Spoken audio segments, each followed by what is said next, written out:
diz que a nossa luta não é contra os seres humanos. Diz que a nossa luta não é contra a carne, mas sim contra a potestade do inimigo, mas sim contra espíritos da treva. Eu quero dizer para vocês que ouvem, para vocês que estão ouvindo a palavra do Senhor, eu quero dizer, Deus chamou a Jeremias para profetizar as nações e dizer que quando Babilônia estava se acabando, dizer que tinha um povo ainda, tinha um profeta de Deus naquele lugar. Hoje nós estamos vivendo talvez um dia de Babilônia, a qual realmente nós não vemos saída. Mas eu quero dizer que ainda há profetas do Senhor que dobram o joelho por essa nação. Que Deus tenha misericórdia dessa nação. Voto sim.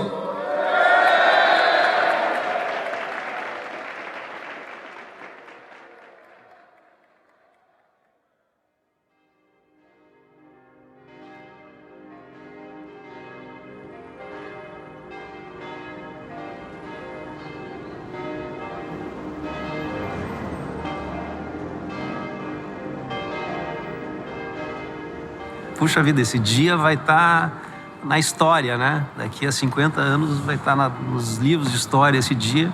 E tu olha aqui e parece que não está acontecendo nada, né? Tu olha na rua e tá tudo normal, né? Vontade de chegar para as pessoas e dizer, né? Pessoal, tem um golpe acontecendo aí, vocês não estão vendo, né?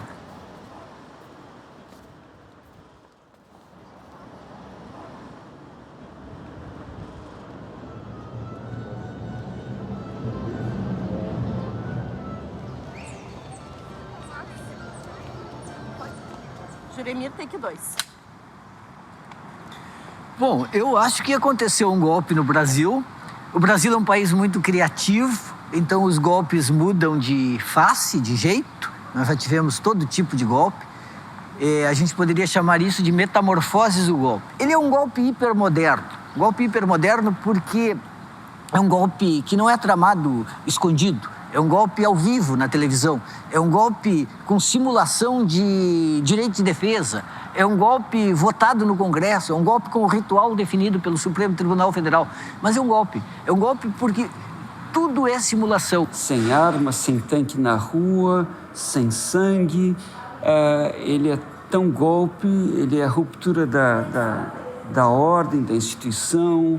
Ele fecha um ciclo de normalidade institucional que a gente vivia. Qual vai ser o adjetivo que eles vão dar para esse golpe? Enfim, pode variar, como durante muito tempo a gente chamava de golpe militar, o de 64, e hoje a gente percebe mais claramente como um golpe civil-militar, com um claro, né, que não era tão claro na época, mas um claro ordenamento externo, né, que vinha de fora. Como é que vai se chamar isso na época? Um golpe de traição de parceiros, um golpe jurídico, um golpe midiático, não sei que nome que vão dar, mas golpe é golpe. Golpe significa tu passar por cima da lei para chegar onde tu quer. Vai ter golpe, vai ter luta! Não! Vai ter golpe, vai ter luta! Não! Vai ter golpe, vai ter luta! Não! Vai ter golpe, vai ter luta! Não! Vai ter golpe!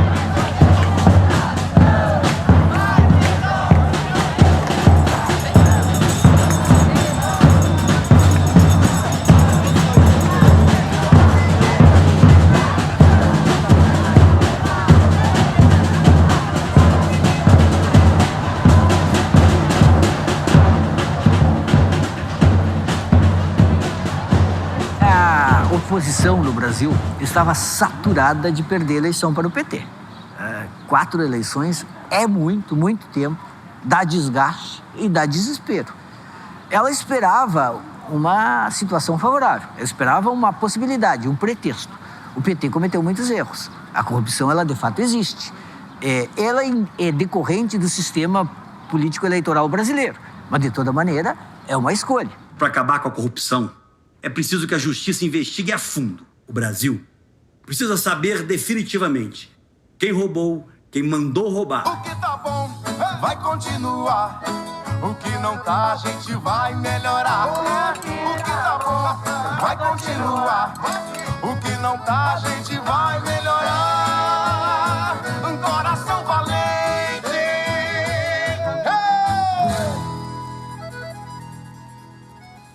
Em 2014, a eleição foi disputadíssima e vencida por uma maioria frágil contra, além dos 54 milhões da chapa vitoriosa e dos 51 milhões do candidato derrotado, Aécio, havia mais 30 milhões de insatisfeitos que anularam o seu voto, que de várias maneiras não votaram em nenhum nem outro. Então ali tem um sintoma fortíssimo. Por outro lado, o candidato derrotado, Aécio, e seu conjunto de forças, nunca aceitou a derrota.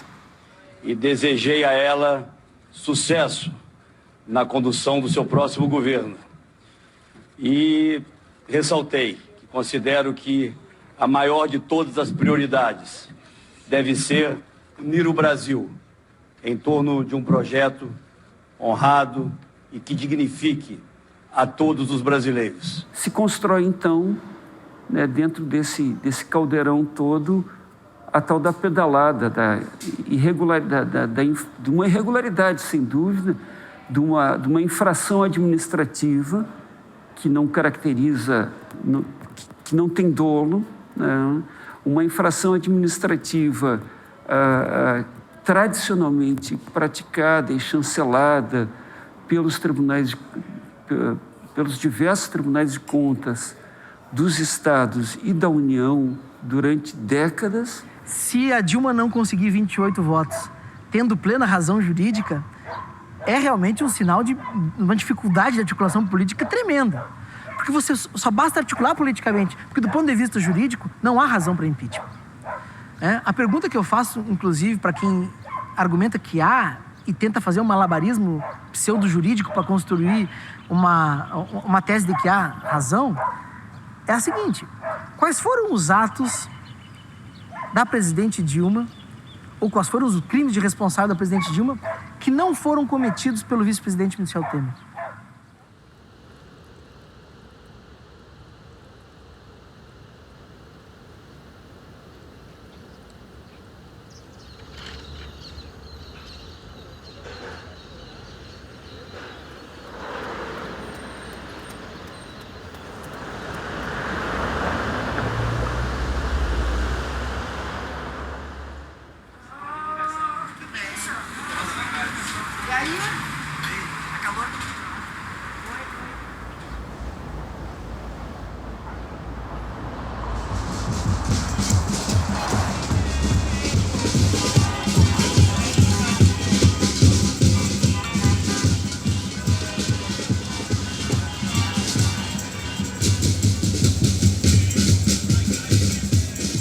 Eu considero que o Brasil não é um país democrático, é um país que vive de pequenos intervalos democráticos. Toda a história, desde a proclamação da República, é a história de um Estado que é, enfim, dominado por forças econômicas, né? O Brasil está longe de ser uma nação. É um lugar onde se fazem grandes negócios. O que significa, na verdade, a permanência e a manutenção da democracia brasileira, né? Ela é, na verdade, a desconstrução de privilégios que a elite construiu ao longo desses 500 anos no Brasil e que nos últimos 13 anos tiveram transformações profundas. Teve um momento significativo da minha vida em Brasília quando se faz a lei das empregadas domésticas, né, de construir direitos que esse setor de trabalhadores e trabalhadoras ainda não tinham. E o que se vai ouvir das pessoas, né?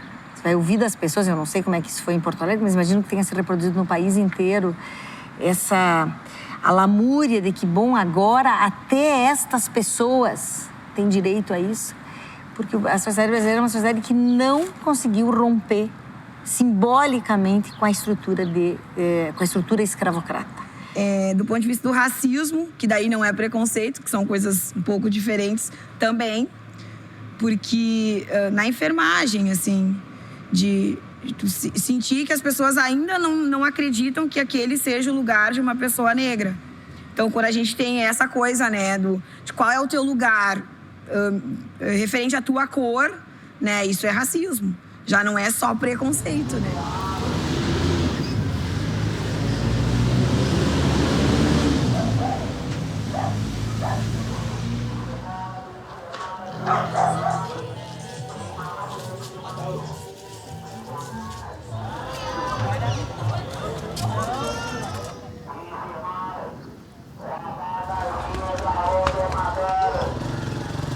É só ir ver quem é que tá protestando contra ela. É só os burgueses. Isso aí. Isso aí. Vai lá ver quem é que tá protestando contra o impeachment. É o sem terra, é o pessoal das periferias, é o pessoal do movimento social. Uma briga de quadrilha que tá acontecendo. Então não adianta trocar 6 por meia dúzia. Né? Eu não concordo com a política do PT também, não. Entendeu como? Com essa política econômica deles, não. Mas eu sei que eles estão mais voltados para a questão social do que o restante dos que se dizem representantes do povo. A questão do pré-sal, por exemplo, que o Lula botou o regime de partilha. Quer dizer, quem acha petróleo tem que dividir com o país. Claro, evidentemente, como que não? O petróleo é nosso. E o regime que eles querem estabelecer, que é o de concessão. Quem explora o petróleo é dono do petróleo, só paga os impostos. E depois devolvem os impostos, se a empresa tiver um prejuízo. Então não é aceitável isso aí. Principalmente porque é um ano de eleição. Quando o cidadão vai lá, porque a urna, cara, é nossa guilhotina hoje, né? Olha, cortar a cabeça na hora de votar. Tu vai lá e corta as cabeças. Tem as fichas limpas, a ficha suja. Derruba esse governo! O Lula cachaceiro! Devolve meu dinheiro! Pode esperar! Somos a banca mais louca que irá!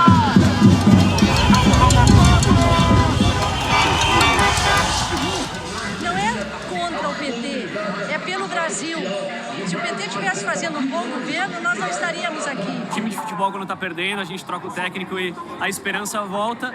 E a economia que move o país, a gente sabe que ela é emocional. A gente tem eu sou empresário, empreendedor, eu sinto muito na pele isso que está acontecendo no país. Porque realmente a gente acaba ficando intolerante.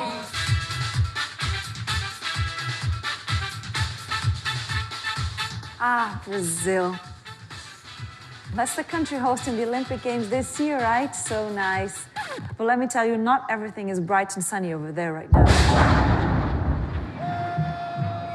This is no carnival. It's a protest, in fact, one of many. Brazil is going through its worst recession in decades, and now President Dilma Rousseff is facing an impeachment process in Congress. She could be out of office by the time the games start. So what's going wrong? A gente que fala em impostos, tu pode imaginar que quem está lá numa pequena empresa contribuindo com todos os impostos sem sonegar nada, tu enxergar esse monte de cargo comissionado nos órgãos públicos de gente que não produz nada, isso traz uma revolta. Olha, pela Constituição deve assumir o vice-presidente, né? Embora eu acho que nenhum deles vá sanar todos os problemas que a gente tem. Isso aí ainda vai demorar algum tempo. Eu espero que realmente ela seja impedida e que alguma coisa aconteça para o bem dos brasileiros, que nós tenhamos pelo menos um pouco de esperança de um país melhor.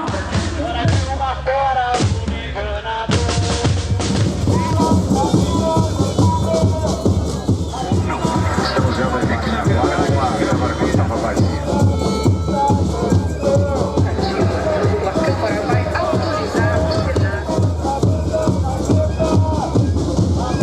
Sabe que o impeachment ele está na Constituição, tem que existir uma razão real, né, para a gente estar pedindo impeachment, e a gente está falando da responsabilidade da Dilma como líder. O principal motivo do impeachment são as pedaladas fiscais, né? Desvio do dinheiro público para outras funções que não são as funções de melhorar o nosso país. So debt grew, inflation rose, and unemployment went up. Oh, and what's this about impeachment? Well, President Dilma Rousseff has been accused of borrowing money from public banks in order to cover budget gaps, giving the impression that the government's finances were still in top shape. Now, some prominent lawyers in the opposition thought this was serious enough to warrant her an impeachment according to our Constitution. Other presidents have done that in the past, so President Dilma Rousseff is asking, why am I being singled out? Por exemplo, que eu acho super errado, ter construído o Porto de Mariel em Cuba, ter feito obras na Venezuela e outros países, sendo que aqui nós precisamos de quase tudo. Nós somos um país rico, mas carente em tudo. Então não há razão para fazer isso. Que este Brasil que nós estamos vendo não é mais dos brasileiros. Nos tiraram até isso. E a gente sabe que o socialismo em si, ele não tende a ser ruim se você aplica para o lado bom. Se é para desenvolver, tirar uma pessoa, ajudar ela a sair de baixo para conduzir ela para uma evolução, para um salto, né? A partir do momento que você teve 13 anos de um governo socialista, que agora que você acaba o dinheiro, né? E aquelas pessoas voltam para onde estavam, você viu que não teve eficiência no plano. Como cidadão que trabalho todos os dias, eu sou a favor do impeachment. Eu também. Eu acho que o primeiro passo da mudança é a queda da presidente, porque ela é o espelho para o resto de todo o parlamento. E se tu não tem uma presidente que tenha uma autoridade firme sobre uma nação, o que tu vai esperar dos menores, entendeu? Eu acho que ela saindo, eu acho que já é um grande passo para a mudança. Exatamente. Eu penso dessa forma. Muitas pessoas que estão participando desse golpe, que estão apoiando esse golpe, e que eu tenho certeza que, sinceramente, acham que estão batalhando pela democracia. Isso é uma coisa muito assustadora, né?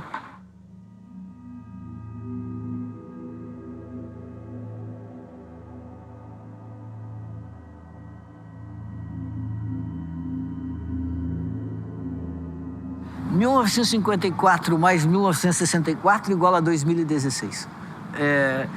São golpes interligados, são golpes da mídia, são golpes da classe média, são golpes de inconformidade com setores de centro-esquerda. O Getúlio, de 51 a 54, fez um governo de centro-esquerda, o Jango também. São golpes que têm a ver com reformas de interesse popular e são golpes também que mexem profundamente com uma certa noção de domínio da coisa pública. Quando o Vargas ele chega no poder, no último governo dele, que vai se encerrar de maneira trágica em 54, ele vai fazer uma proposta, então, de uma modernização então, do capitalismo, com industrialização de base, voltada para o nacionalismo, vai estourar a campanha O Petróleo é Nosso, vai fazer, então, um processo de proteger os trabalhadores urbanos. As leis trabalhistas foram criadas só na cidade, também pensando nessa proposta de industrialização, de modernização do capitalismo. Ora, tu cria CLT só na cidade, o que acontece? Os trabalhadores do campo vêm em direção à cidade, tu cria, tu organiza uma mão de obra para a indústria, né? Ou seja, ele cria um processo de querer, então, modernizar o capitalismo de uma forma nacionalista. Só que tu vai enfrentar que interesses de algumas grandes elites locais. Uma delas também é uma elite internacional, que é o do imperialismo norte-americano, que tinha interesse em explorar o petróleo brasileiro. O exército contra em 54, os Estados Unidos e a CIA fomentando o golpe, a tribuna de imprensa não perdoando, Carlos Lacerda não perdoando. E qual é o que vai estourar o discurso da mídia? O discurso que se estoura em todos os processos de golpe aqui no Brasil, que é o discurso contra a corrupção.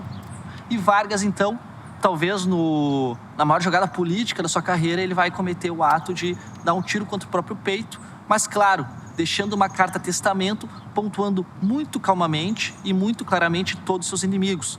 Aquele ato político do Vargas adia por 10 anos o golpe, que vai ser dado no seu afiliado político no Jango, também gaúcho aqui como Vargas. Aí então, o trabalhador e a sua família sofrida, irá trabalhar para ele, porque até aqui ele trabalha para os donos da terra que ele aluga, ou para os donos da terra que ele entrega sua produção. Nunca uma pessoa vai dar um golpe e vai falar: vou sacanear todo mundo, vou dar um golpe aqui. De maneira alguma, a pessoa vai dar um golpe em nome da democracia sempre. A disputa da palavra democracia é muito forte em todos os momentos. Ou seja, os militares, de novo, com aquela UDN lá, que tentou dar um golpe no Vargas, que teve que dar um tiro no peito para não tomar o golpe. De novo, a imprensa brasileira. De novo, os setores para organizar um golpe. O que precisavam? Um apoio da população. Isso vai vir das classes médias ligado da Igreja Católica, que vai ser a marcha da família com Deus pela liberdade. Quem é que vai bater em Deus, na família e na liberdade, né?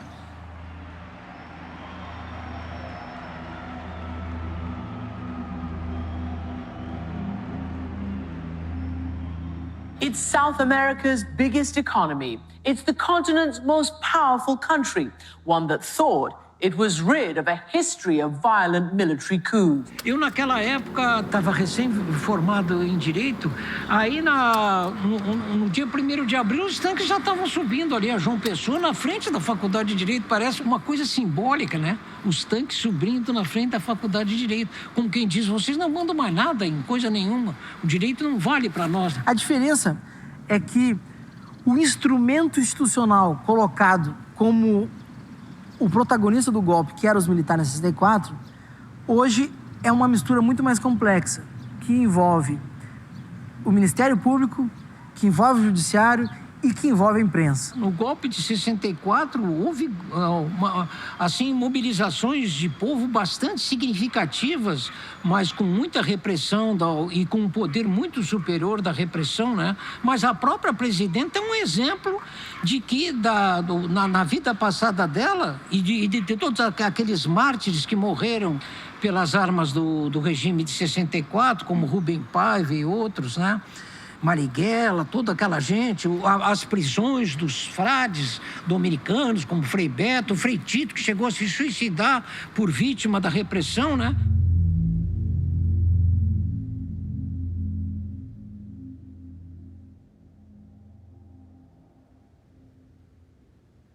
Era gente que representava a resistência civil. Quer dizer, a gente recorda esse povo com muita dor, mas também com um sentimento extraordinariamente forte de exemplo. Gente que não se conforma com a justiça.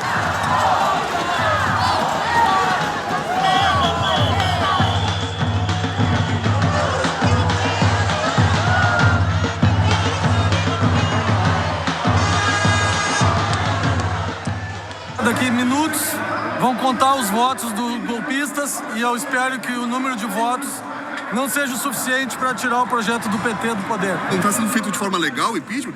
Talvez sim, mas eu não vou defender esse impeachment, porque eu não quero o Michel Temer de presidente, nem o Cunha de vice. Eu não quero que essa corte que está no política há muito tempo, né? É uma galera rastejante que vai ficando, se entranhando no poder há um tempão. Como é que eu vou apoiar isso? A história nos prova que a construção da democracia ela é permanente. Por isto, nós estamos em praça pública. Hoje é um congresso conservador que se reuniu para dar um golpe e tenta democratizar esse golpe, dizendo, através da grande mídia, que é mais um processo democrático. Hoje o processo não é democrático, né? A única parte desse processo que é democrático é o povo na rua. Não foi eleito democraticamente. Mas você também não está fazendo nada.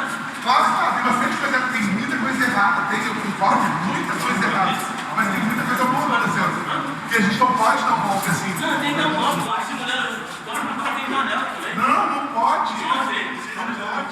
So far, no charges have been leveled against President Rousseff, but many believe she should be held responsible since she's been in power this whole time. But 3 politicians who could succeed her, former allies and now against her, have been implicated or charged in corruption scandals. Looking good, right?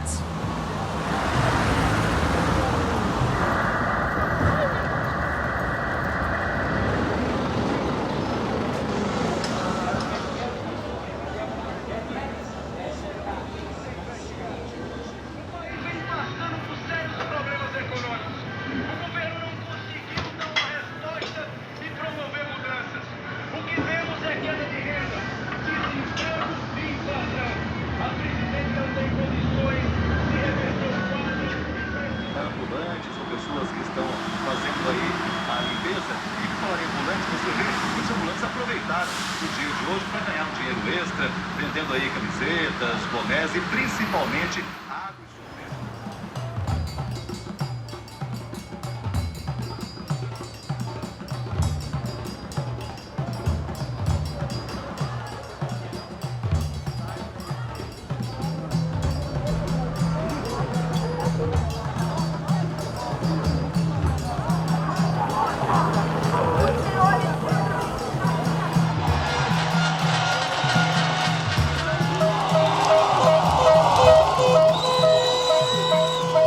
a Dilma, juntamente com o PT, que eles atrapalharam, acabaram com o nosso país. Estamos vivendo momentos de extrema situação ruim, né? Principalmente para nós, pagadores de impostos. Nós, povo brasileiro, verde e amarelo, nós acreditamos que vai melhorar alguma coisa. Eu vim aqui também contribuir para esse dia histórico e dizer um não à corrupção. Esse muro que simboliza hoje essa separação de pessoas, que seria a separação de quem é a favor do impeachment e de quem é contra, essa separação de pessoas, essas divisões de classe, já vem ao longo de todos os anos do PT. Eles vêm separando o pobre do rico, o negro do branco, o patrão do empregado. Nós sofremos preconceito ao longo desses anos todos.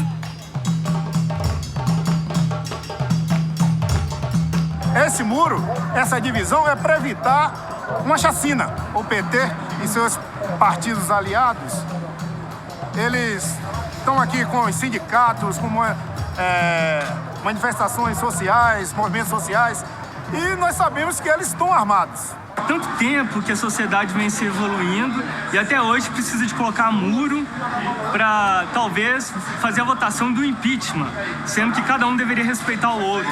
É lógico que, de certo modo, aquilo tem um simbolismo imenso, porque isso nunca tinha acontecido antes. Se você observar no caso do impeachment do Collor, é bem diferente. Hoje o país de fato está dividido. É uma injustiça que estão fazendo com a nossa presidente, porque eu vejo que ela sempre foi uma pessoa que lutou em aqueles menos favorecidos deste país. E meu modo de pensar é que devem respeitar a opinião, o voto daqueles 54 milhões de votos que colocaram ela no poder. Eu estou aqui agradecendo o que a presidente fez por mim. Se não fosse pelos projetos de acesso às pessoas menos favorecidas, às escolas, aos centros universitários, nós jamais teríamos os nossos engenheiros, médicos, dentistas. Não vai ter golpe! Nos últimos 12 anos, o que está acontecendo no Brasil são várias políticas públicas que estão sendo viabilizadas para que as pessoas que antes não tinham condições de frequentar uma universidade, às vezes aquela pessoa que não tinha condições de pagar um curso técnico, hoje essas pessoas estão tendo essa condição. Eu sou estudante de Direito da PUC Minas, na minha sala praticamente como negro só tem eu, a maioria das pessoas são brancas. Então assim, a gente vive essa dicotomia. Agora é lógico que a gente tem que pensar no país não só para um lado, tem que pensar no país para todos.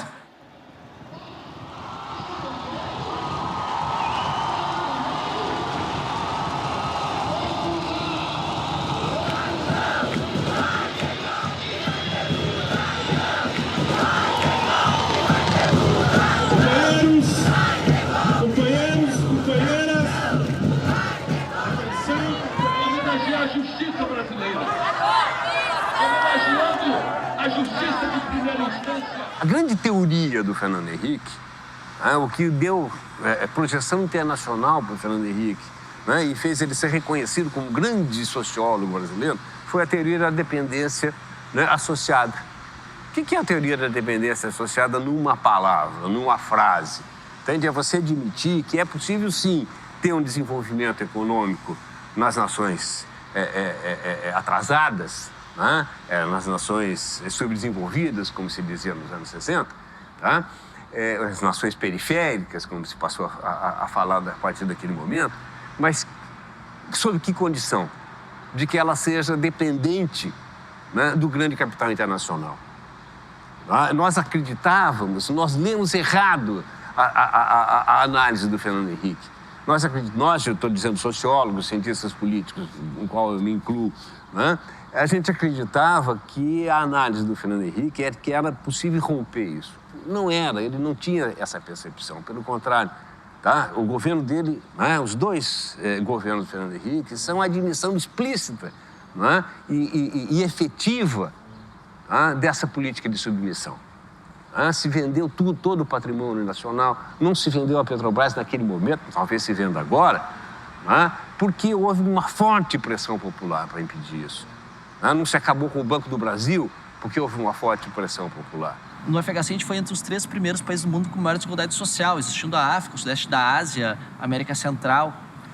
No FHC, tu fala questão de desemprego, tu ligava o Jornal Nacional, tu via que tinha filas de desemprego em volta da quadra, que é um pouco mais velho, lembra daquilo.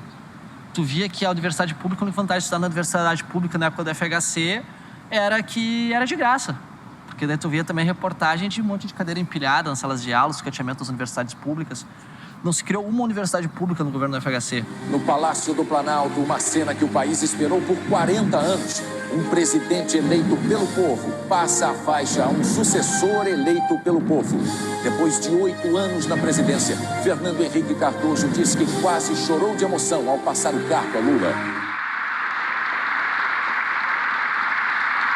Por isso, defini, entre as prioridades de meu governo, o Programa de Segurança Alimentar, que leva o nome de Fome Zero. Como disse em meu primeiro pronunciamento após a eleição, se ao final do meu mandato todos os brasileiros tiverem a possibilidade de tomar café da manhã, almoçar e jantar, terei cumprido a missão da minha vida. Então, como governar num sistema em que se chega ao poder maior, o executivo, mas não se tem maioria no parlamento? Esse é o problema. Como é que se faz? Não tendo maioria no parlamento, tem que obter maioria no parlamento. Como é que se faz? Com as alianças pós-eleitorais. Essas te dão um ministério, tu me dá teu apoio no parlamento, te dou tantos cargos. E quando isso não é suficiente, bom, o que aconteceu? Mensalão e outras coisas, vai lá e compra o apoio. Tem muita gente que diz, não, porque o PT, o Lula tinha que ter radicalizado a esquerda, não tinha que ter feito as alianças que ele fez. Bom, o fato é que se ele não tivesse feito as alianças que fez, ele não governaria, né, talvez um ano. Tá? Quer dizer, isso que está acontecendo agora teria acontecido anteriormente. Eu não quero saber se o João Castelo é do PSDB, eu não quero saber se o outro é do PSL, eu não quero saber se é do PT. Eu quero saber se o povo está na merda e eu quero tirar o povo da merda que ele se encontra. Eu quero aqui fazer justiça ao comportamento do senador Collor e do senador Renan, que tem dado uma sustentação muito grande aos trabalhos do governo no Senado. Eu acho que talvez a gente não tenha nenhum presidente da República que possa efetivamente dizer que a sua grande promessa foi cumprida. Né? O Brasil, pela primeira vez, saiu do mapa da fome. Né? E durante esse período a gente realmente teve, né, uma grande mobilidade, uma grande ascensão social. As famílias brasileiras não tinham condições nenhuma de se desenvolver, né? Uma hora tu está no emprego, pai de 5 filhos, né? Quando a tua companheira também estivesse trabalhando, porque era muito difícil 2 pessoas estarem trabalhando na mesma casa naquele período. E tu criar, né, e tu ter um projeto de desenvolvimento da tua família com uma instabilidade no emprego é muito difícil, né? É impossível tu conseguir desenvolver a tua vida através disso. Então a nossa vida, a minha vida, a vida do meu pai começou a desenvolver a partir dos anos 2000. Meu pai teve condições de comprar a primeira casa quando eu tinha 13 anos de idade, já em 2008, né? Quando ele conseguiu ter condições de juntar dinheiro. Quando a gente fala que nunca antes na história do Brasil, muita gente fica incomodada quando eu falo isso. Muita gente fala, o Lula está descobrindo o Brasil. Não estou descobrindo. Nós apenas estamos fazendo o que os outros não fizeram. E quando os outros não fizeram o que a gente fez, a gente diz nunca antes na história do Brasil. E é correto, sim, que pela primeira vez na história desse país se demonstrou na prática que é possível crescer distribuindo renda. Tá? Quer dizer, do penúltimo país, de baixo para cima, na concentração de renda, nós passamos para ser o 14º. Né? Também de baixo para cima. É horrível, mas é uma melhora significativa. 40 milhões de pessoas ascenderam socialmente durante esse período. Tá? Isso é quase a população da França hoje. O que eu vi chegar na universidade foi uma coisa fantástica. Foram pessoas que nunca teriam tido acesso àquilo. Então, por exemplo, eu tinha uma aluna que ela era auxiliar de enfermagem no Hospital de Osório, né? Então, assim, ela levantava às 5 da manhã todo dia, quando ela saía do plantão e quando ela não saía para chegar lá às 8, e ela nunca se atrasou. Então, assim, mas ela nunca vai exercer a profissão de advogado. Não sei. Mas ela nunca vai... Não sei, mas ela vai querer que o seu filho faça um curso superior, porque ela teve essa experiência. Sou enfermeira há 5 anos, ou seja, me formei com 22. Eu estudei na Universidade de Santa Cruz do Sul e entrei como cotista do ProUni. E graças ao ProUni eu consegui fazer, dentro dos 5 anos, a faculdade de enfermagem e logo estar no mercado de trabalho. Em relação à minha família, eu sou a primeira pessoa a acessar o ensino superior. Como mulher, como negra, eu tenho muito orgulho disso, assim. E vejo que isso também produz frutos. Eu tenho irmãos mais novos, né? Hoje eu tenho mais um irmão que está na universidade, que está acessando o ensino superior. E a gente vê o quanto que é importante. Quando tu chega lá, tu mostra que é possível. Há coisas na universidade que eu pensei que não fosse voltar a ver. Né? A articulação em torno dessas bandeiras libertárias, a mobilização e a movimentação, debates.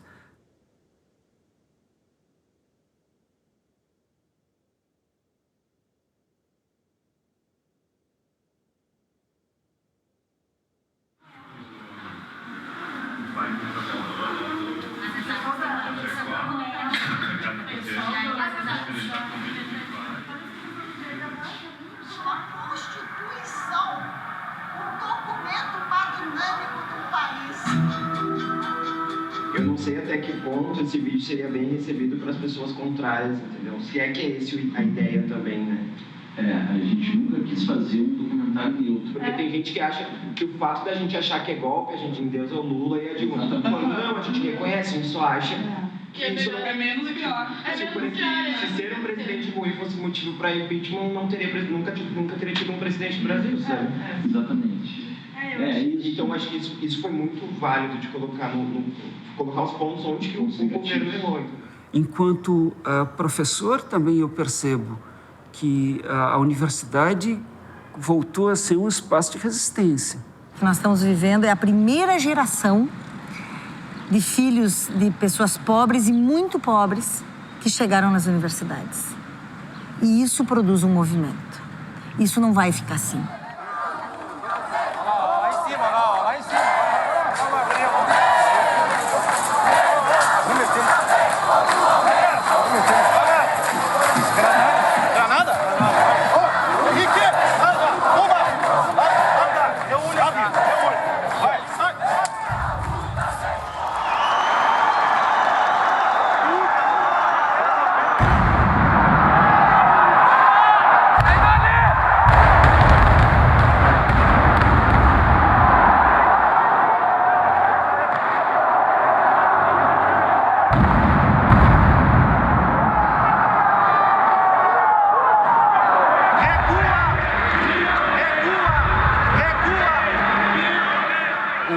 Começa como um movimento contra o aumento, né, de preços de passagem de ônibus. Quer dizer, o que isso está expressando? Está expressando exatamente essa insatisfação dessa nova pequena classe média, né, quer dizer, emergente, que está buscando outras formas de participação, né, e que está buscando se proteger. Vai se questionar, então, a honestidade e o lucro, então, da iniciativa privada que está cumprindo o papel de um serviço que é público, que é o transporte público, né? O que vai acontecer? A grande mídia cobria as manifestações, dava a visão lá do pessoal dos empresários, da EPTC, e mal passava a visão, brevemente, dos manifestantes. Os manifestantes, uma manifestação depois de uma maiorzinha, que vai ter menos pessoas, vai fazer um ato de violência. Ela vai, então, quebrar as janelas da Prefeitura de Porto Alegre. E a mídia, então, dá um grande tiro no pé. Porque o que ela passava uma reportagem de 1 minuto na TV, vai fazer uma grande reportagem pela violência desses manifestantes. A maioria da população no início vai até ficar contra a violência desses manifestantes, mas vai botar na sociedade, olha o poder da mídia, né, o debate sobre o transporte público. Vai crescer a Marcha de Porto Alegre, então, por um transporte público de qualidade, com o aumento da passagem, certo? O que acontece?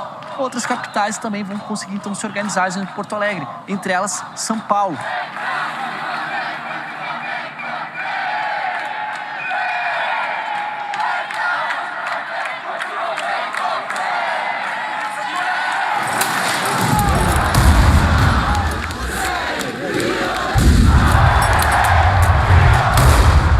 Então fazer uma marcha e São Paulo vai dar o grande estopim, porque em São Paulo a Brigada Militar vai reagir de maneira muito violenta, então, sobre os manifestantes. E daí isso estoura o estopim pelo mundo em 2013. Até então, a grande mídia, a Rede Globo, a Band, ela condenava essas manifestações. Esses caras vivem no passado de uma ilusão. Eles são a caricatura violenta da caricatura de um socialismo dos anos 50 que a velha esquerda ainda defende aqui. Realmente, esses revoltosos de classe média não valem nem 20 centavos.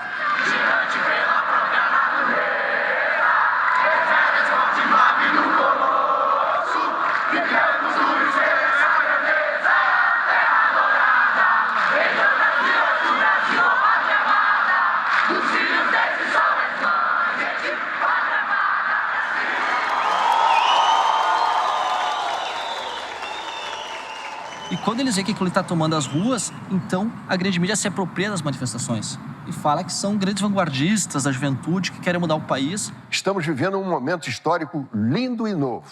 Os jovens terão nos dado uma lição. E o que transforma aquela manifestação de 2013? Ela começa a tomar a cara da Marcha da Família com Deus pela Liberdade.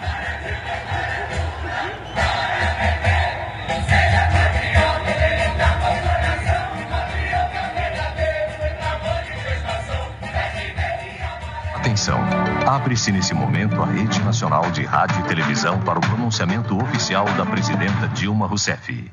Minhas amigas e meus amigos, todos nós, brasileiras e brasileiros, estamos acompanhando com muita atenção as manifestações que ocorrem no país. Elas mostram a força de nossa democracia e o desejo da juventude de fazer o Brasil avançar. Se aproveitarmos bem o impulso dessa nova energia política, poderemos fazer melhor e mais rápido muita coisa que o Brasil ainda não conseguiu realizar por causa de limitações políticas e econômicas. Não é contra tudo e contra todos, tanto que era contra o PT, era para tirar o governo do PT. A classe média, apavorada com a corrupção, fustigada pela mídia, manipulada pela oposição. É a classe média na rua, não tem mais o caráter libertário. As mulheres brasileiras têm sido, neste período, um esteio fundamental para a minha resistência. Me cobriram de flores e me protegeram com sua solidariedade. Parceiras incansáveis de uma batalha em que a misoginia e o preconceito mostraram suas garras. Bravas mulheres brasileiras que tenho a honra e o dever de representar como primeira mulher presidenta da República. Essa falsa construção, né, de que eles têm a verdade, de que a verdade é dita para as pessoas. Toda vez que a pessoa senta na frente do Jornal do Almoço, do Jornal Nacional, ela ouve a verdade. Isso produz uma distorção sobre a realidade, porque, na verdade, a verdade que está sendo posta é o ponto de vista do dono daquela empresa com seus interesses, né? Porque a única maneira de saber o que está acontecendo no Brasil é lendo a imprensa estrangeira. É lendo o New York Times, o Le Monde, o Libération, o The Guardian da Inglaterra.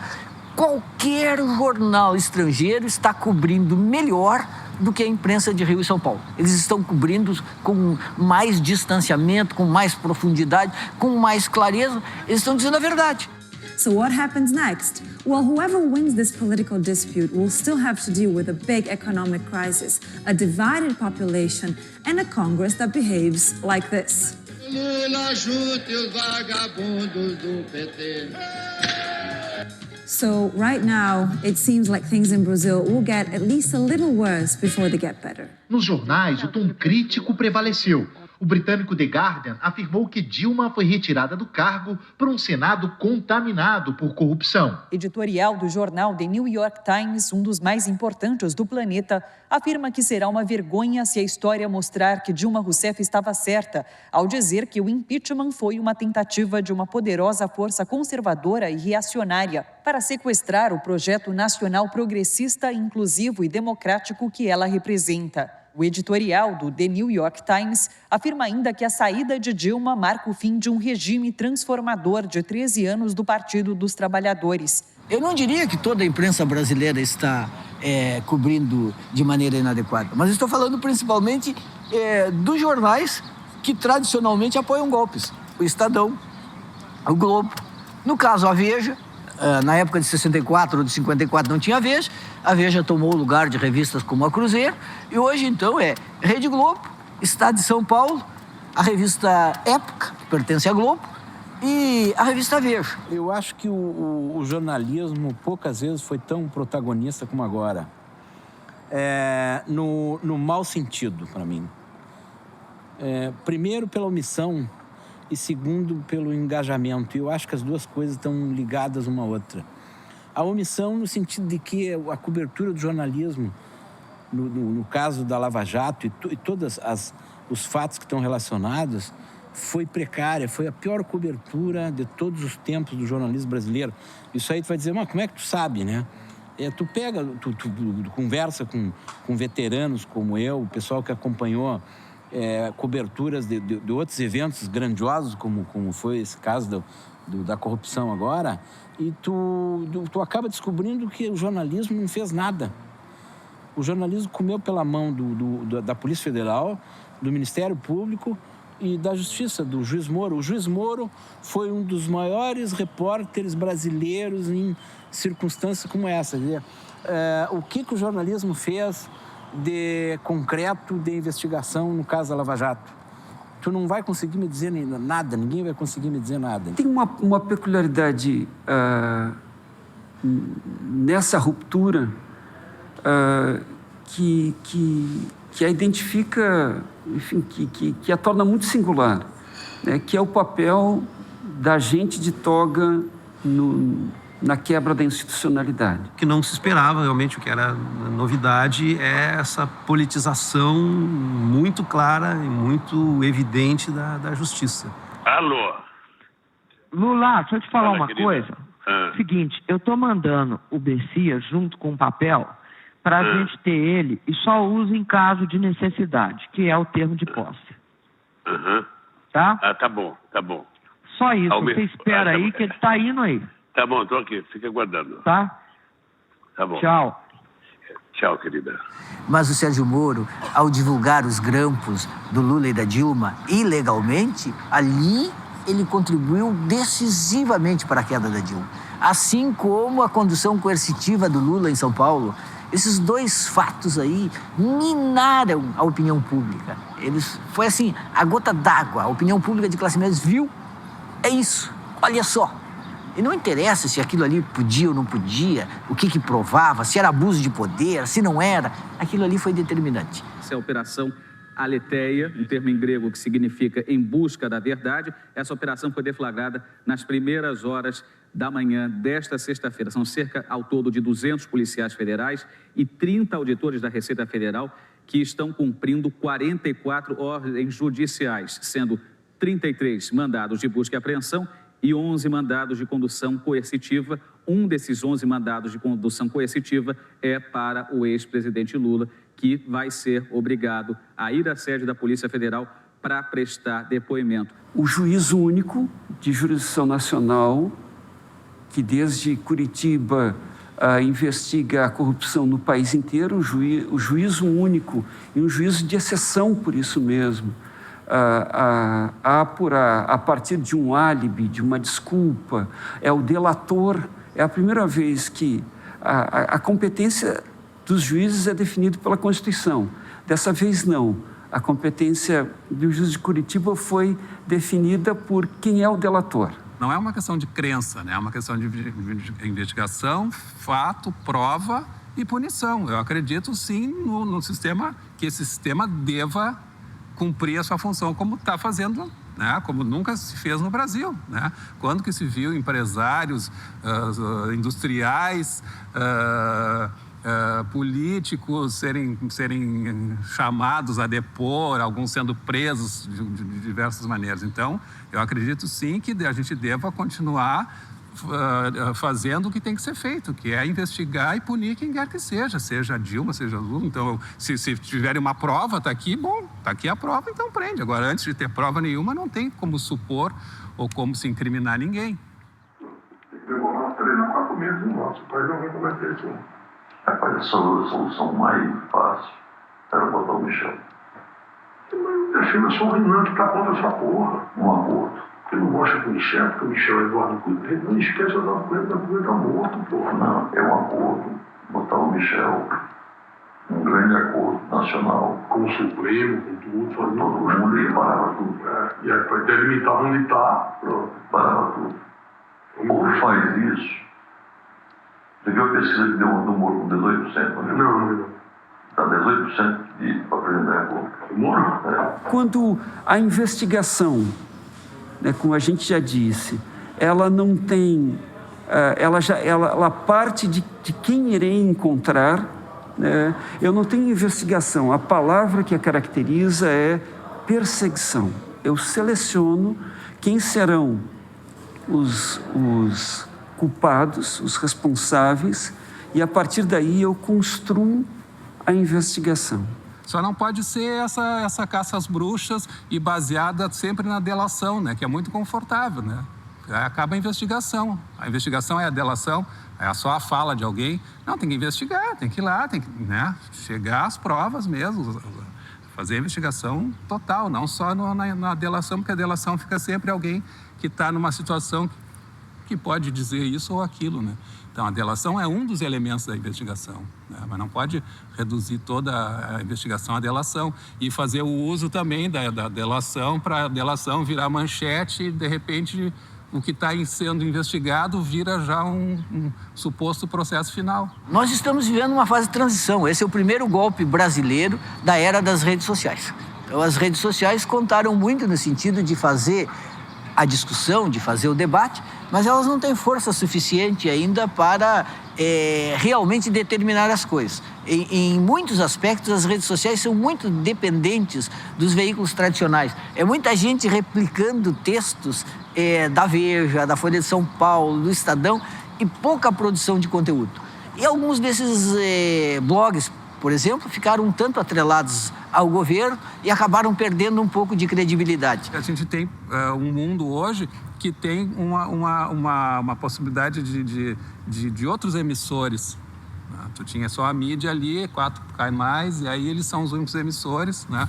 E tu tem hoje um mundo com outros emissores e isso, né, vai se somando, e a ponto de poder levar milhares de pessoas para uma manifestação. Tem várias outras possibilidades de informação e textos que vão circulando e pessoas que vão te mostrando coisas, né? Então, tem as pessoas vão se realimentando de fontes que desequilibram essa fonte única. Aí tu passa e bota ali na Globo News para ver como é que eles estão ali. Aí tem 5 criaturas em pé, martelando no mesmo ponto, né?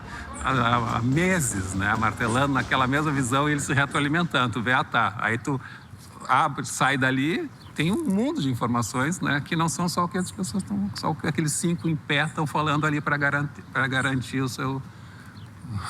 cumprindo o seu dever, como diria o Belchior, e defendendo o seu amor, né? O estilo da satanização é uma estratégia nas fotos, nas manchetes, na escolha das notícias. E, evidentemente, todo o teor de matérias e comentários com a parcialidade de quem sabe qual o alvo e de como atingi-lo.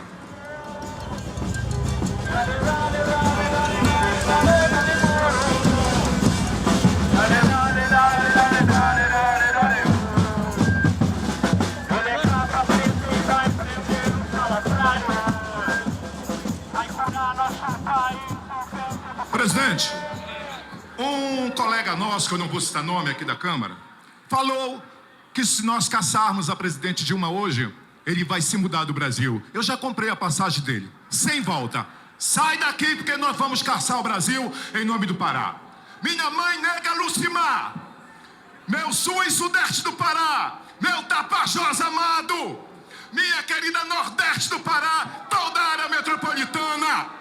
Nós encaminhamos em nome do Brasil, minha mãezinha, dos meus filhos, dos meus amigos do Solidariedade, esse povo querido que vota sim.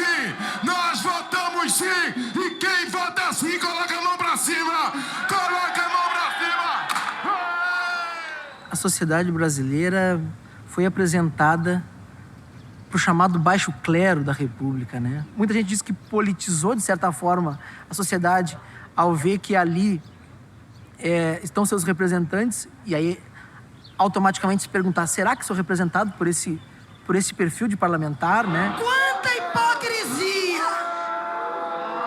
Não é Dilma que tem que sair do palácio, porque Dilma não cometeu crime algum.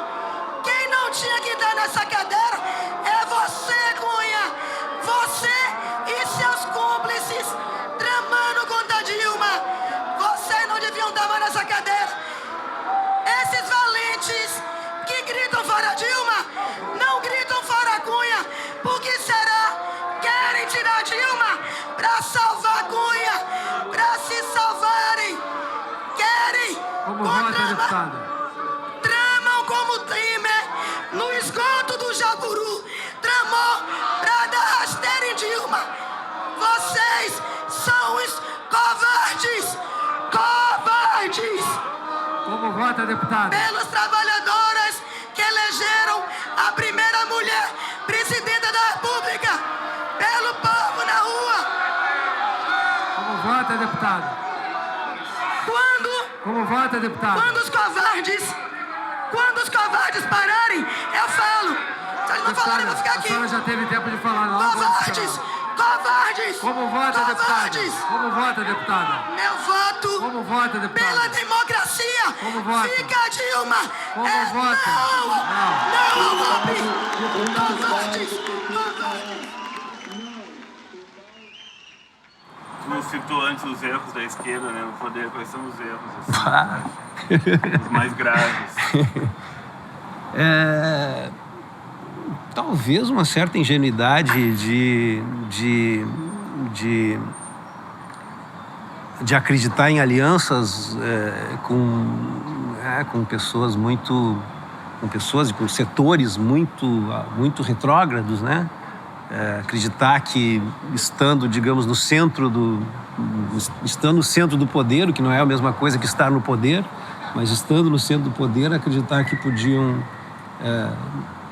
se articular com esses setores, e as traições, né, e as movimentações que aconteceram, as manhas e artimanhas, como disse a Dilma, foram muito claras de onde vieram, né? Foram dos parceiros esses de oportunidade que deixaram de ser parceiros assim que se deram conta que podiam passar a perna. Essa talvez tenha sido, né, o maior dos erros. Essa instituição chamada Câmara Federal dos Deputados, ela é branca, ela é velha, ela é masculina. Quando, na verdade, o Brasil, nós, mulheres, somos 50%, estamos ali. E na representação, não. Os negros, da mesma forma. Na representação, não. Então, ela representa o que exatamente? É uma democracia representativa que não representa o país. O nosso sistema eleitoral é complexo e cheio de problemas, permite que hoje apenas 36 dos 513 parlamentares tenham alcançado o número de votos sozinhos para estar lá, né? Os outros 440 e poucos estão lá fruto do coeficiente eleitoral e do modo de funcionamento da eleição proporcional, né? É um sistema estranho, o presidencialismo, por exemplo, de coalizão, pelo seguinte: tu eleges um presidente e tu não tens maioria para governar. Quanto realmente o PT tinha de apoio parlamentar próprio? 16%. Como nós não somos um país em que a oposição seja uma oposição responsável, a oposição não vai votar a favor de projetos do governo, mesmo que sejam bons para o país. Ela vai votar contra. Ela vai votar contra si mesma, como fez, simplesmente para desequilibrar o governo. Seu projeto é unicamente de poder. Não é à toa que o povo apelidou a Câmara e o Senado das bancadas do boi, da bala e da Bíblia. E são bancadas que não estão lá representando o povo em geral. Interesses extraordinariamente corporativos e bem definidos. Em nome do meu filho Éder Mauro, filho de 4 anos, e do Rogério, que junto com minha esposa formamos a família no Brasil. Especialmente da minha esposa e da minha filha, que tem 20 anos. Aproveitando para homenagear o Ministério Público, a Polícia Federal, o juiz Sérgio Moro, pelos militares de 64, hoje e sempre, pelas polícias, em nome de Deus e da família brasileira, é sim! Você vê aí uma confusão latente entre o público e o privado e uma negação da laicidade do Estado. quando o motivo para votar é um motivo moral, quando as pessoas se mobilizam para votar pela limpeza, pela família, por Deus, a tendência é o Congresso ficar cada vez pior. E não tenho dúvida que esse Congresso atual é o pior Congresso desde a democracia, desde a democratização. Pela memória do coronel Carlos Alberto Brilhante Ustra, o pavor de Dilma Rousseff. Como vota, deputado? Pelo Exército de Caxias. Como pelas vota? nossas Forças Armadas. Por um Brasil acima de tudo e por Deus acima de todos, o meu voto é sim. Bom, em primeiro lugar, eu quero dizer que eu estou constrangido de participar dessa farsa, dessa eleição indireta.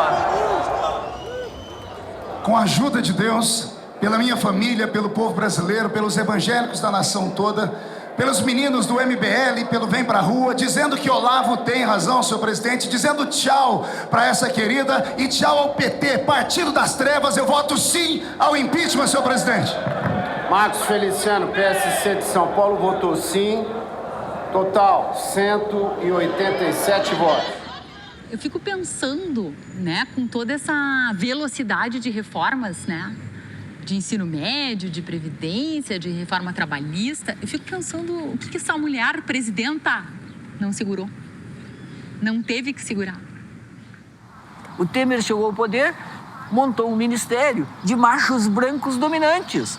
Não é coincidência, é uma bobagem tentar dizer assim, não, foi só coincidência. Eu poderia ter tido uma mulher, poderia ter tido um negro, mas não teve. Então, ali está uma visão de mundo, um imaginário, uma composição de classe, um jeito de ser.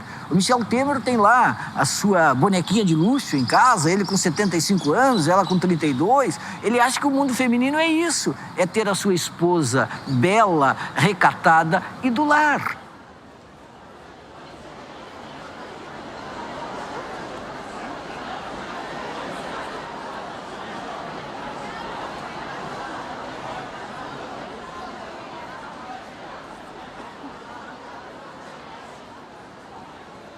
Essa nossa sociedade não consegue perceber o quanto ela tem que sair para fora do seu quadrado para perceber a necessidade do outro, que ainda é a maioria deste país. Que tristeza, porque eu já tive aqui em outros momentos, como no impeachment do Collor, nas manifestações de junho de 2013, na posse do Lula em 2003, na primeira vez quando ele foi eleito.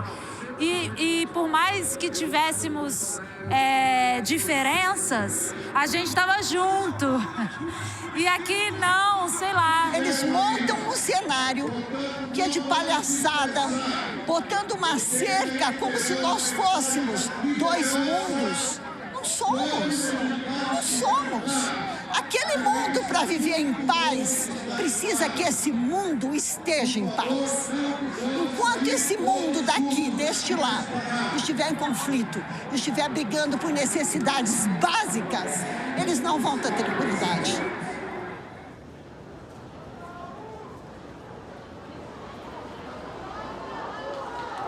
Bruno Araújo, do PSDB.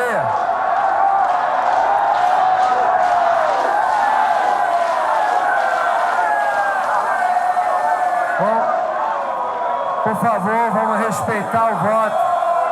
Por favor.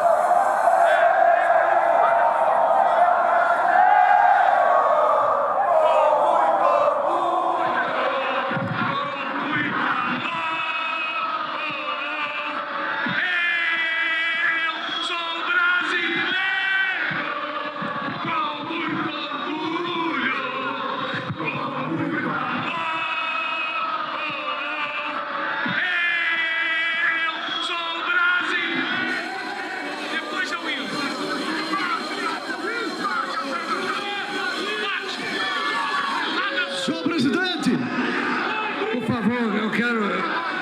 Quanta honra! Por favor. Quanta honra o destino me reservou de poder... Quanta honra o destino me reservou de poder... Da minha voz saiu o grito de esperança de milhões de brasileiros.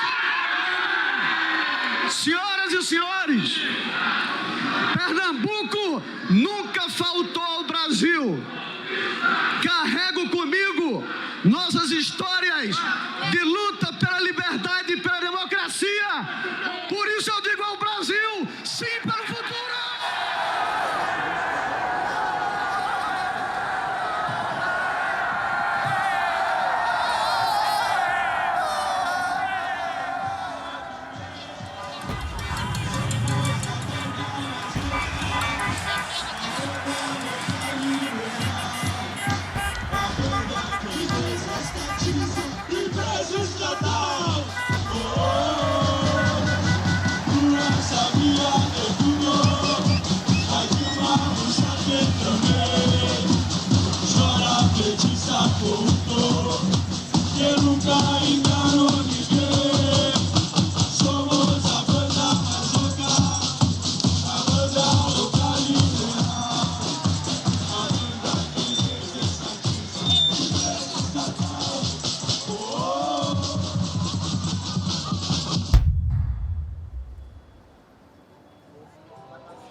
O que tu sabe sobre a esquerda democrática?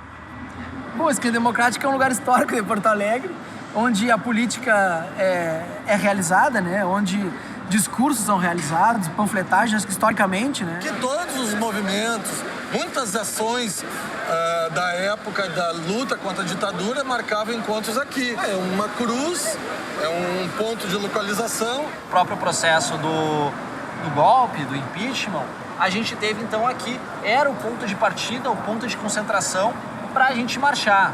Em 2013, que teve as grandes manifestações das passagens dos ônibus, aqui era ponto de partida para o pessoal se reunir e marchar. Aqui a prefeitura, aqui na Esquerda Democrática. E vários outros protestos da história do país, inclusive na ditadura militar também era um espaço que os estudantes se encontravam para poder marchar e também nas universidades. Já vi um texto dizendo que a esquerda democrática estava sendo substituída por lugar da política por lugar da igreja, porque é onde os pastores também vêm, fazem seus discursos, vendem as bíblias e tal. É um lugar do povo, né? Um lugar de comunhão de todas as intencionalidades. Isso que é a esquerda democrática, a gente poder se reunir a população, poder debater cidadania e poder se mobilizar.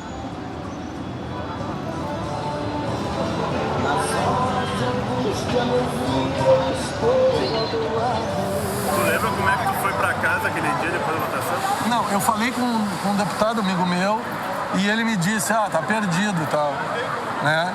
Ainda faltavam uns votinhos, mas aí eu peguei meus filhos, vamos embora. Aí fui embora pra casa. Fui embora, comprei uma cerveja e fui pra casa. Fiquei assistindo a derrota via TV golpista. Lembro que parou o país, né? Dava para se fazer um filme, inclusive, dizendo o primeiro domingo sem Faustão, né? A Globo transmitiu, acho que mais de 6 a 7 horas, com pouquíssimos intervalos, né? Lembro bem. O Brasil lembra bem, vai lembrar mais, acho ainda. A sociedade brasileira foi apresentada o chamado baixo clero da República, né? Calma, gente, eu estou emocionado. Eu quero dizer, meu presidente querido, por todos os corretores de seguros do Brasil, pela mudança do Estatuto do Desarmamento. Ele diz que politizou, de certa forma, a sociedade ao ver que ali estão seus representantes, e aí automaticamente se perguntar, será que sou representado por esse perfil de parlamentar, né? Essa instituição chamada Câmara Federal dos Deputados, ela é branca, ela é velha, ela é masculina. Convido a todos para, ainda em posição de respeito, ouvirmos o compromisso constitucional. Convido o excelentíssimo senhor presidente Michel Temer a prestar compromisso constitucional. Prometo manter, defender e cumprir a Constituição, observar as leis, promover o bem geral do povo brasileiro, sustentar a união, a integridade e a independência do Brasil.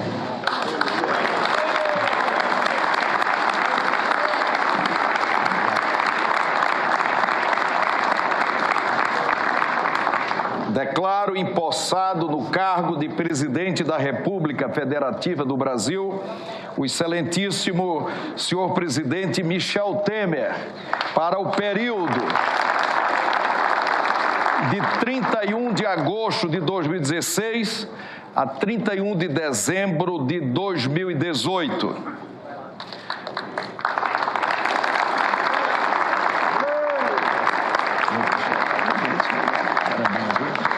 Estamos juntos.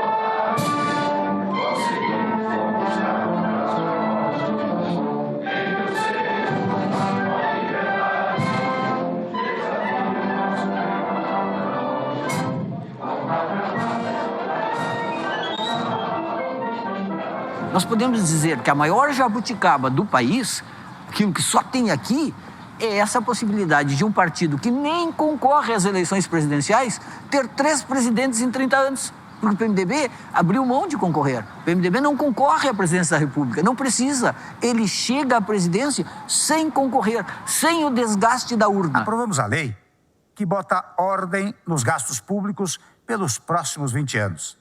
E a lei que moraliza e dá transparência à administração das estatais.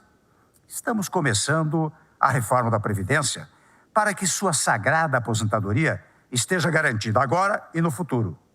Aprovamos na Câmara a reforma do ensino médio que estava parada havia anos.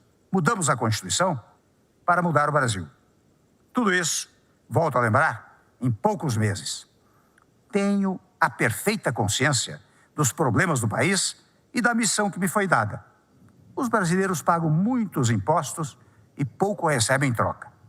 Meu desafio é desburocratizar o Estado e melhorar a qualidade da administração pública.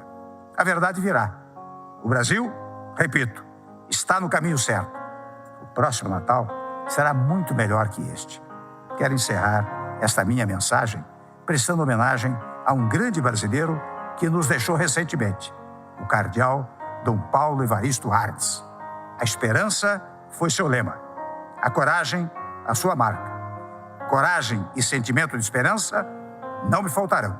Chegaremos em 2018 preparados e fortes para avançar ainda mais. Peço a você que acredite no Brasil. Desejo um Feliz Natal, que o seu gesto de amizade e de fraternidade nesta noite se estenda por todo o ano novo. Vamos juntos reconstruir o nosso país. Muito obrigado a todos. Boa noite, Brasil. Governo Federal. Ordem e progresso. E se você me perguntar hoje se o que eu disse lá, que a política econômica ia mudar, que o conjunto de reforma que está sendo apresentado fere a vontade popular, a gente está vivendo exatamente isso. Nu e cru. Estamos vivendo exatamente isso. Agora, essa classe média que assina a TV a cabo e que, digamos assim, acessa a opinião tal e qual dos economistas liberais ligados ao governo, ela acredita nisso. O personagem símbolo dessa época é a Jéssica, né? Do Que Horas Ela Volta. Tira ela daí! Jéssica, sai daí, ligeiro! Saia daí! Saia daí, Jéssica! Dá pra obedecer a sua mãe que ela tá falando com você? Sai dessa água! A Ana Mulaert andou falando sobre a situação do país alguns meses atrás, né? E eu acho a perspectiva dela muito interessante. A Jéssica entrou na piscina e a dona Bárbara está enlouquecida, fazendo todo o possível para tirar ela da piscina, mas ela não vai sair mais da piscina. Jéssica. Filha. Oi, mãe. Eu tô ligando para dar boa noite. Tô ligando para dar boa noite, para dizer que eu tô muito orgulhosa de tu. Agora, adivinha onde é que eu tô? Ó. Tá ouvindo, ó? Tô dentro da piscina. aquela história, os negros não vão voltar para a senzala, as mulheres não vão voltar para a cozinha, os gays não vão voltar para o armário e a Jéssica não vai voltar para o fundo da cozinha também. Que a luta social, de fato, é a única saída para a gente transformar a vida do jovem, seja onde ele estiver, dentro da periferia, dentro da universidade, dentro de uma escola pública, dentro de um reformatório. Há uma juventude que tu pode tirar tudo dela, né? Menos o direito de futuro.